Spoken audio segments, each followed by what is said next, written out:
साहेबांच्या माध्यमातून जवाहरनगर, सुभाषनगर, सिरतमोला, सरनाईक वसाहत या मतदारसंघामध्ये जवळजवळ 7.5 कोटीच्या वर विकास कामे आम्ही बंटी साहेबांच्या माध्यमातून केलेले आहेत.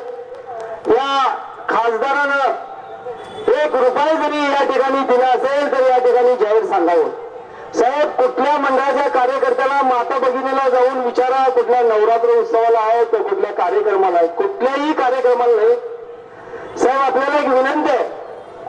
आपण गेल्या वेळेला आम्हाला सांगितलं की काही करा आणि संजय मंडलिकला निवडून आणा.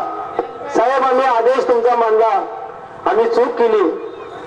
यानंतर ज्या माणसांचं सहकार्य घेतलं, ज्यांचा उपकार आयुष्यामध्ये फिटणार नाही, हृदयासारखं प्रेम केलं, तन मन धन सगळं अर्पण केलं आणि साहेब ते तुमच्यावर टीका करतायत. ही जनता सुज्ञ आहे.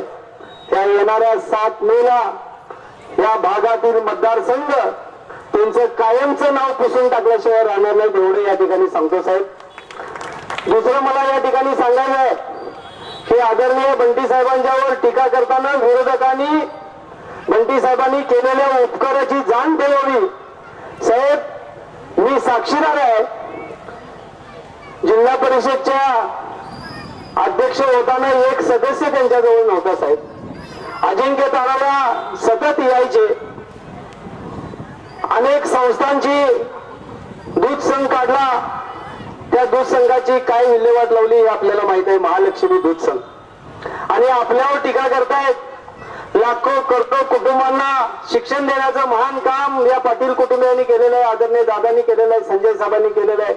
अनेक आमच्या माता भगिनी इथे कुष्ठरोगी बांधव साहेब आलेले आहेत, मोठ्या संख्येनं येतल्या अनेक माता भगिनींना आपण वेगवेगळ्या कॉलेजमध्ये मोफत प्रवेश दिलेला आहे, 1 रुपया देखील घेतलेला आहे. साहेबांच्या सह्या कुठं वाटेल तिथं आम्ही घेतलेलं आहे. दिवस रात्र मेहनत करण्याचं काम साहेब आपण करताय. आपल्याला नागरिक, जनता, कार्यकर्ते दिसले नाही तर आपल्याला जेवण गोड लागत नाही, त्याचा मी साक्षीदार आहे. पूर्ण वेळ समाजकार्यामध्ये वाहून घेणारा एकमेव जिल्ह्यातील नेता असेल तो आदरणीय बंटी पाटील साहेब आहेत. बंटी पाटील साहेब. साहेब, कळमवाडी थेट पाईपलाईन योजना आपण राबवली.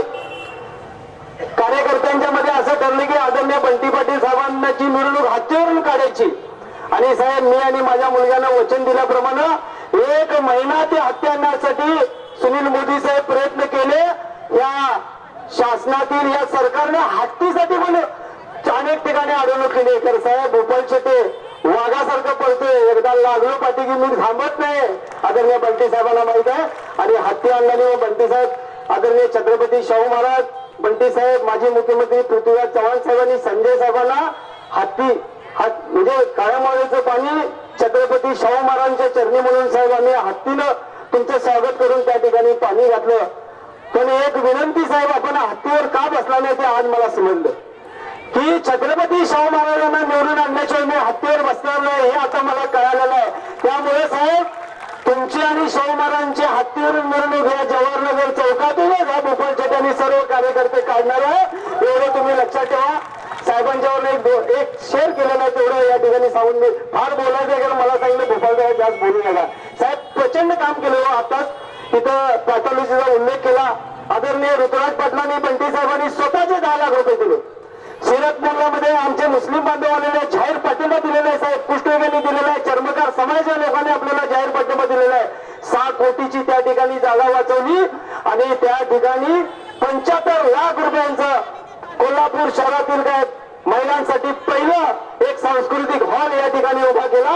साहेबांनी त्यामध्ये कष्टाचे पैसे घातलेले आहेत, आम्ही देखील केलेले आहे. साहेब, आपले उपकार ही जनता कधी विसरणार नाही. मला फार बोलायचं आहे या संजय मंडलिकांच्यावर की मी संजय मंडलिक, तुम्ही साधं जिल्हा परिषद सदस्य नव्हता, खासदार तर सोडून द्या. मी 85 पासून 90 पासून कोल्हापूर महापालिकेच्या सभागृहात आहे. सगळ्यांच्या कुंडल्या माझ्याकडे पण आहेत. मी फिर्यादीचा आरोपी करतो, एवढं लक्षात तुम्ही ठेवा. शेवटचं बंटी साहेबांच्यावर एक दुआ करतो, एक शेअर करतो.